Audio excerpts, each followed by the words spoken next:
All right, let's take a look at this color wheel project and also some color theory. Now, this is the image that is in the book. It's also on the bottom of the assignment. And as I was putting this on here, I realized this is actually slightly more complicated version of the assignment than you are actually doing. You'll notice here there's this extra, there's four areas on the outside of the ring here, and you're only dealing with two. So you're only worrying about the shades and the tints. You don't have to worry about this extra sort of cross mixing here. And I used to include that in the assignment because you will get different results mixing a little bit of orange into a little bit of red, as opposed to mixing a little bit of red into a little bit of orange. Not always, but in some cases it can be kind of a surprise. And you're trying to, I'm mixing the exact same ratio, the exact same recipe. Why is it not turning out like it did before? And it may simply be the order that you are mixing things into. So I used to include that here, but I've simplified it, and you don't have this extra ring in here, so be aware of that. But I want to walk you through a little bit of color theory, and then I'll take you step by step how to do this assignment if you need that. So let's take a look here initially at the cyan, magenta, and yellow colors, which are basically the colors that I have given you. And if those of you that are playing at home, you can go red and blue and yellow if you want. That's fine. But just know that when you're limited to the three colors, you're going to have sacrifices. So you're not going to get like the best colors just with those primaries. Now, this is something that I actually painted for the book, and that everything on this is actually painted from this cyan, yellow, and the magenta. And I worked very hard to get these colors to look good and to get these neutrals in the middle here. So they didn't, just like slap some things together and like, oh look, red, it's beautiful. It takes a little bit of work to actually get just the right tones here when you're stuck with just those three colors. So that's part of the challenge of it. The reason why we have 12 buckets of paint in the paint shop is that we don't want to go to that hassle. We want to have a warm red and a cool red, and we want to have a deep blue and a paler blue, and we don't want to have to do all the extra work. We want to skip some steps and grab a bucket of paint that's right for what we're doing. But you're actually, I'm making you do it, from scratch, and you're going to have, some of you will have some beautiful purples, and your greens will look a little muddy or whatever. There's just some sacrifices that come from that. But you can, when you're mixing together, get some really good earth tones toward the center of your wheels, and you should be able to get some strong colors. Now, as I was mentioning, this is artist acrylic. You're using acrylic paint, but you're really using latex acrylic, which is house paint with a bunch of stuff to make it cheaper. So a true artist, if you're using a Liquitex or something that you got from the art store, or even an economy brand, is going to give you better results than the house paint that I've given you. But we use house paint, of course, because we're in scenic painting huge amounts of square footage. We're not painting a little canvas somewhere. We're painting big stuff. And if we were trying to use artist quality paints for that, it would cost us a fortune. And oftentimes, we're looking for earth tones. We're looking for old wood and stone and things, and we don't really need these really hot, saturated colors off to the side here. So why bother? So those terms that we talked about, the chroma, hue, and value. So let's just take a look at that. This is like a little color picker from Photoshop or Paint or some kind of software that allows you to choose a color. So hue, as we talked about, is the color of the color. It's where on the rainbow are you. So in this example here, we selected this sort of red color down over here, but we could select a yellow or a green or whatever to create, to pick the hue. Like what is the frequency of the color? So we're dealing with red, but we have the variety, the option to change the chroma from super saturated, unbelievable, your printer can't even print it kind of red, all the way down over here to adding, basically lowering its chroma, making it earthier, less saturated, less intense, less vibrant, right? We're bringing it down until eventually it's indistinguishable from black. Same thing in the other direction. We go from white, 100% black, and everything in between. But we don't have to stick just on this axis. As you can see in the example here, we can say, I'm going to start off with super saturated, I'm going to add a bunch of white, and I'm going to make it pink, but then I'm also going to add a little bit of green to it, the complementary color. I'm going to lower it down to a slightly duskier kind of color over here. Maybe move in this direction and this direction. You don't have to move in just on the axes. You can add white and a complementary color. So that's going to do two things at the same time. And you can see that a little bit better on this example. So these two recipes are exactly the same. They just have two variations, the starting color bias and then the chroma color bias over here. So if we start off with a warm green, a green that's leaning toward the yellow side, because remember, green is made of yellow and blue, right? Or yellow and cyan if you're thinking that way. But if you're leaning toward a little bit more yellow than a little bit more blue in here, you're going to get a warm green, and that's going to be the sort of bright grassy green color. Well, if we have another color of green where we put a little tiny bit more blue into it, as we were mixing this color, we're going to get a cool blue, or a blue biased green, basically, one that's kind of leaning a little bit farther over on that side of the spectrum. You can think about a really good example of that is with yellow. You can think of like an orangey golden yellow, or you can think of a kind of almost a bright grassy yellow, right? Butter yellow is very kind of a greeny yellow, whereas in a orangey, flamey yellow is going to be much more toward the red side. And you'll see that with all the various colors here. So if we start off with this warm green, a yellowy green, and we add a little bit of white to it, we're going to raise its value, and we have this sort of very bright, getting sort of buttery green color over here. Well, if we add some warm orangey red, some red that's a little more orange than a little more blue, right? So we're going to add that orangey red. We're going to lower its chroma, and we're going to get something that looks like this, kind of a celery color, right? So that's a lower chroma, a little bit slightly more earth tone color, but we also raised its value at the same time.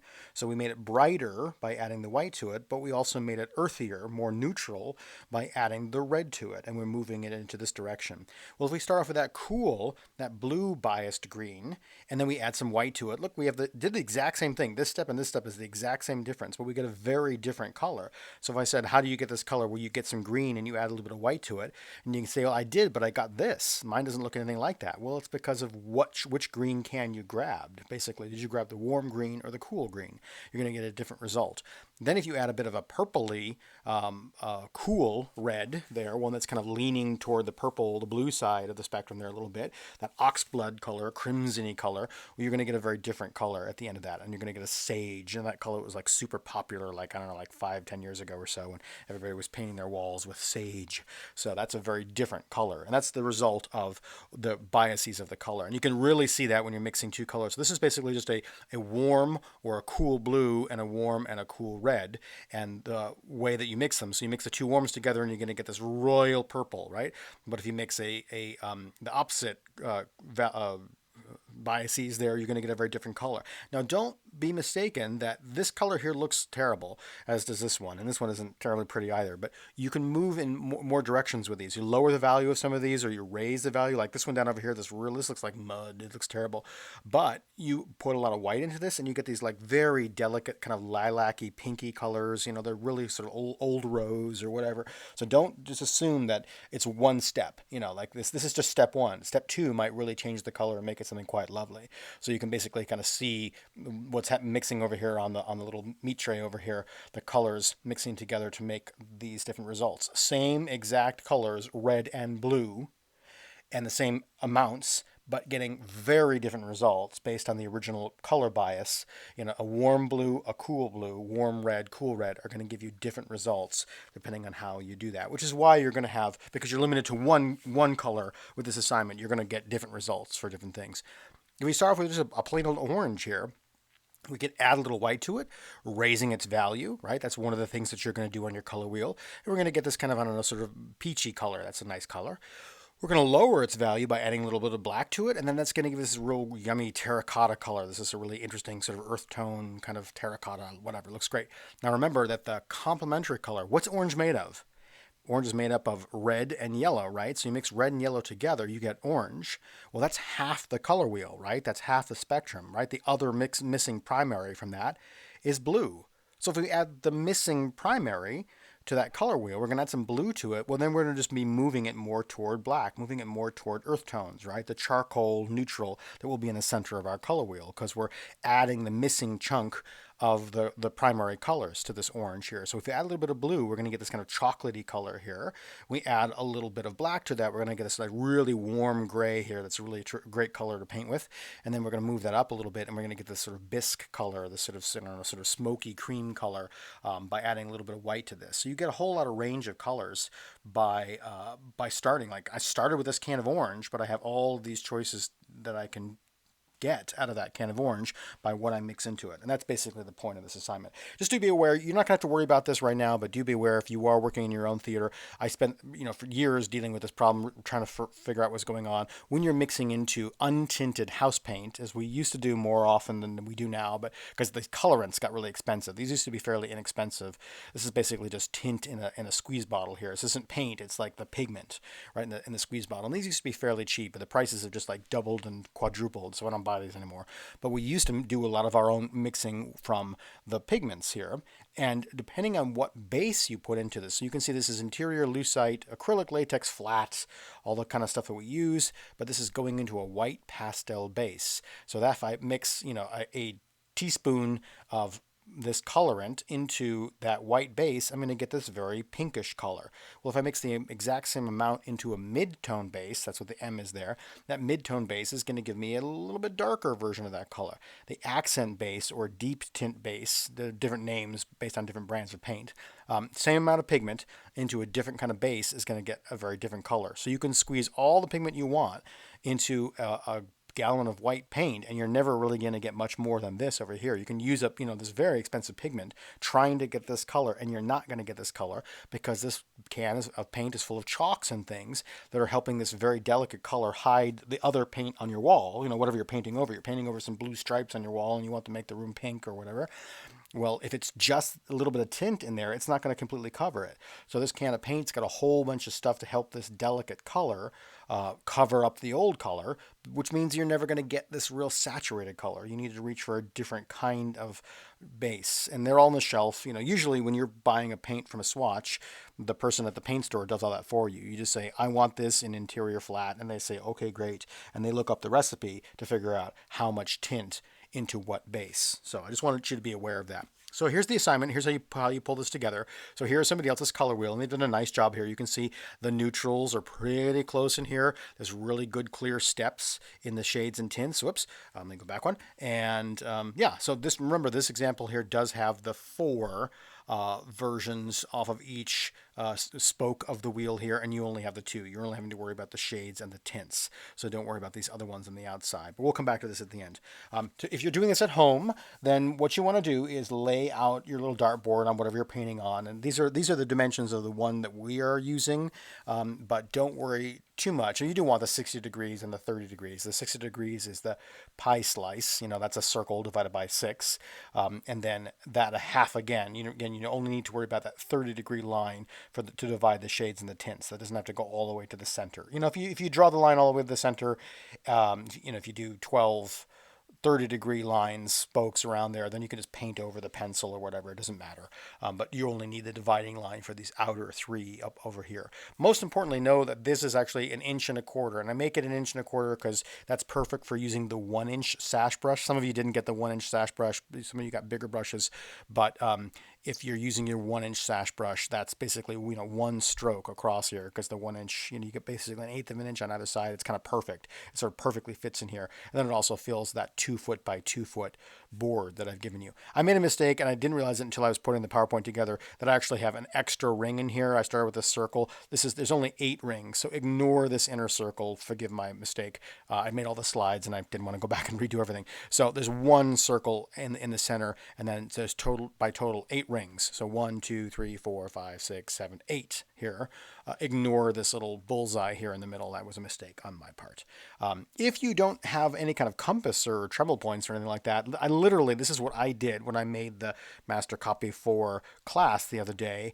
I took an envelope. This is just a piece of paper folded in half, but I literally took an envelope, piece of junk mail, and I measured out the 1 1/4 inch spacings on it, and then I took a push pin and I poked holes along the little marks, and then stuck a pen in the middle and a push pin in the center of the board, the center of the pattern, and then just spun the pen around and made the arcs. Like, you can literally do that if you don't have the some kind of compass or something like that that'll allow you to draw those. If you prefer to do the hexagon shaped version, that's fine too. You see there's examples of the hexagon shaped version in the book. If you want to do that version and that's easier to draw, that's fine. But this is actually pretty fast. The reason why I kind of go back and forth between the hexagon and the dartboard is that the dartboard's really fast to draw. So when you're starting off on actually doing it, take your 3 primaries and just, I recommend this being the first step. Just do a little swipe on that inner ring there. So you've got the 1, 2, 3, where the dividing line is. The first ring inside there is your primary and secondary ring, your hue ring, basically, right? So just put a little bit of magenta, a little bit of the yellow, a little bit of the cyan, or red, blue, and yellow if you want, if you're using just the traditional method. Put that right in there, and that'll help you kind of like navigate the rest of the steps. And I really recommend recommend starting with the red. It's probably the easiest one to kind of visualize. Don't save the yellow for a little bit later because the yellow is very delicate. That's the hardest one because how fragile yellow is when you start mixing purple into it and things. But you're going to want to start with your red or your magenta. And then I really recommend just doing a whole pie and then moving over and doing the opposite pie. So you probably do red and then green, and then maybe mix over to the blue and then do the orange, kind of work your way around and then do purple and yellow last. Again, it doesn't matter whichever way you want, but that's the order that I think is the easiest to do. So the first thing you're going to need to do though, in order to do the red pie slice there is you are going to have to make your green. So you're going to take a little bit of your cyan, a little bit of your yellow, and you're going to mix together and make your green. And then make a little, Dixie cups worth of that because you're going to, and then you can save it, put a little tin foil on it or whatever, because you're going to want to come back to that to use when you do your green pie. But you have to have a little bit of green to work with to mix for your chromas here in the middle. So the way this works, and you can start with the shades and tints too if you want. It's probably a little bit easier to think about shades and tints, but I'm doing the chromas first here. And this is just those 4:1, those ratios that I'm talking about. So this first little ring inside from the primary ring is just 4 little blobs of the magenta and 1 blob of green of equal size. And then you sort of mix them together. Again, don't do this on the board. Do this off on a piece of scrap paper or something, or a cardboard box. A perfect thing to do this is like anything that's like food cardboard. It's got that kind of waxy finish on it. That's great because then the paint doesn't like soak into it. So you've got an old I don't know, some kind of freezer, frozen pizza box or something like that. This is kind of perfect to use as a palette for this. And then next you're going to do like 3 parts of the magenta to 1 part of the green and 2 parts to 1 part of the green, and then finally a 50-50. But remember, and this is especially true for the yellow and the purple over here, if you put a chocolate chip sized blob of purple onto a piece of paper and a chocolate chip sized blob of yellow, and then you mix them together, you're going to get slightly pale purple. It's not going to be a 50-50 mix. You really almost have to put a little blob of yellow and scrape a little bit of purple across the board into it, kind of literally use, maybe even the handle of your paintbrush, flip it around and kind of just drag the tiniest little bit in and stir that up and just drag a little bit more in because this is the yellow. That's why the yellow is the hardest because it's so fragile, especially across from its complement purple, which is so low value. So this is almost white and this is almost black, and they're across from the color wheel. So you just have to be very careful with that step. And then do the exact same thing in reverse with the green moving toward magenta instead of magenta moving toward green. And you see it's the exact mirror image of the process. So it's 4 little blobs of green to 1 little blob of magenta, and you'll work together. And then when you get to the center of that, you will end up with a color that's going to be pretty similar, hopefully. So your colors will sort of look like this. You want clear rings here where you're really seeing oh yeah, this is darker than this, and this is moving toward neutral. I shouldn't say darker, I should say more earthy, more neutral, lower chroma. And then when you add the other side over here, when you add the green side, notice how these two are kind of close. They're not going to be exact, but if you get them pretty close like this, then you've sort of done it right, quote unquote. The right way of doing it is that all of the little pies in the little Trivial Pursuit counter here are going to be pretty close to the same color because that basically would be what you're doing because you're mixing, and in order to get to this color, you've mixed magenta with cyan and yellow, this green, and that's going to take you to the neutral.